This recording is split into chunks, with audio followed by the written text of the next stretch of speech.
राधे राधे, जय माता की भक्तों। आप सभी का स्वागत करती हूँ स्पिरिचुअल ज्ञान साधना में और आप सभी से अनुरोध करती हूँ कि स्पिरिचुअल ज्ञान साधना को सब्सक्राइब कर लीजिए और बेल आइकन को प्रेस कर दीजिए ताकि आपको नई नई वीडियोस का नोटिफिकेशन मिलता रहे। हिंदू धर्म में पितृपक्ष का अत्यधिक महत्व होता है।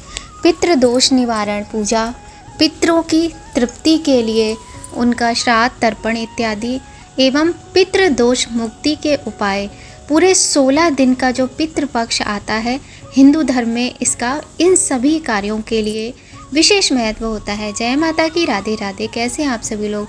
आशा करते हैं सभी लोग बहुत अच्छे होंगे। बताने के लिए कमेंट में जय माता की, राधे राधे अवश्य ही लिखिएगा। तो भक्तों, जैसा कि आप सभी जानते हैं पितृपक्ष चल रहा है और पितृपक्ष का आज 7वां दिन है। आश्विन कृष्ण पक्ष की षष्ठी और सप्तमी दोनों तिथियों का योग बन रहा है और आज षष्ठी का श्राद्ध रहेगा। आज 7वां दिन है पितृपक्ष का और षष्ठी तिथि का श्राद्ध होगा। ऐसे में हम उन व्यक्तियों का श्राद्ध, उन पूर्वजों का श्राद्ध आज के दिन करते हैं जिनकी मृत्यु षष्ठी तिथि में हुई होती है, चाहे वो कृष्ण पक्ष हो या चाहे वो शुक्ल पक्ष हो। तो इस बात का ध्यान रखते हुए हमें पितरों के निमित्त तर्पण आदि कार्य करने होते हैं। और आज षष्ठी की तिथि है और षष्ठी का ही श्राद्ध आज रहेगा। तो श्राद्ध का जो मुहूर्त है वो क्या रहेगा, इसके विषय में भी बात कर लेते हैं। दिन सोमवार का है और तिथि षष्ठी है और षष्ठी तिथि में जो योग है कुतुब मुहूर्त का वो 11:49 से 12:37 तक दोपहर में है। रोहिणी मुहूर्त 12:37 से 1:26 तक दोपहर में है। अपराह्न काल का मुहूर्त है वो 1:26 से 3:51 तक रहेगा। इन शुभ मुहूर्तों में ही पितृ तर्पण इत्यादि का कार्य किया जाता है। आश्विन माह कृष्ण पक्ष की षष्ठी तिथि है आज और अपने पितरों का श्राद्ध हमें अवश्य करना चाहिए। भगवान शिव का दिन है। भगवान शिव कल्याणकारी, संकटहर्ता, पालनकर्ता और वही इस संसार को बनाने वाले हैं और वही इस संसार को मिटाने वाले हैं, संकटों का नाश करते हैं। शिव जी की उपासना से सभी ग्रह प्रसन्न रहते हैं। तो आज के दिन आप भगवान शिव की पूजा अवश्य ही करें। शरीर स्वस्थ रखने के लिए कुशोदक से रुद्राभिषेक भी आज के दिन किया जाता है। पितृपक्ष में श्रीमद् भागवत कथा व गीता का श्रवण करना चाहिए। पितृपक्ष में नियमित पितरों का श्राद्ध करें। गाय को रोटी गुड़वा भोजन दें, कौवे को नित्य भोजन दें। श्राद्ध पक्ष में नियमित तर्पण करें व तिथि के श्राद्ध अवश्य ही करें। पिता, माता, गुरु व बड़े भाई और जो भी बुजुर्ग मिले उनका चरण स्पर्श कर आशीर्वाद लें। दुर्गा सप्तशती का पाठ भी अत्यंत लाभदायक होता है। और पितृपक्ष एक ऐसा समय होता है जिसके विषय में हम सभी जानते हैं, जिसके आगे जो दूसरे धर्म हैं, जो देश विदेश के लोग हैं, सभी नतमस्तक होते हैं।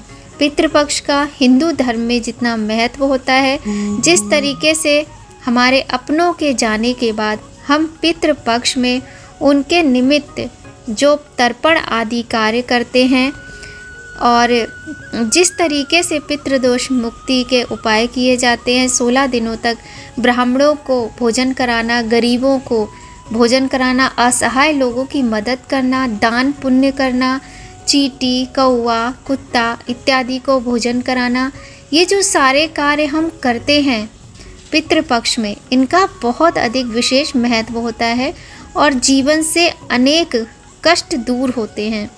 तो पितृपक्ष में ये कार्य अवश्य ही करना चाहिए। पितृपक्ष के ये 15 दिन जीवन को संवारने के दिन होते हैं, यदि कहा जाए सही अर्थों में। तो अपने जीवन में हम अनेकों पाप और पुण्य का कार्य करते हैं। पाप ज़्यादा होता है, पुण्य कम होता है। तो ये जो दिन होते हैं उन पापों से मुक्ति पाने के भी दिन होते हैं। जाने अनजाने में या अत्यधिक क्रोध के कारण आवेग में आकर जो हम अपने बड़ों का अपमान कर देते हैं, जो हम किसी के मन को दुखाते हैं, वो सबसे हमारी कुंडली में दोष उत्पन्न होता है और इन दोषों से हमारे जीवन में बहुत अधिक तकलीफ़ें पैदा हो जाती हैं। इन सब से मुक्ति के ये 16 दिन होते हैं, तो अपने सामने से इन्हें खाली ना जाने दें। पितरों के निमित्त कुछ ना कुछ कार्य अवश्य ही करें। पितृपक्ष में लोहे के बर्तनों का प्रयोग वर्जित माना जाता है, तो कुछ बातों का विशेष ध्यान रखें। पितरों का खाना बनाने में इन बर्तनों का इस्तेमाल ना करें। पितृपक्ष में दान का विशेष महत्व है। पशु पक्षियों के भोजन कराने का विशेष महत्व है।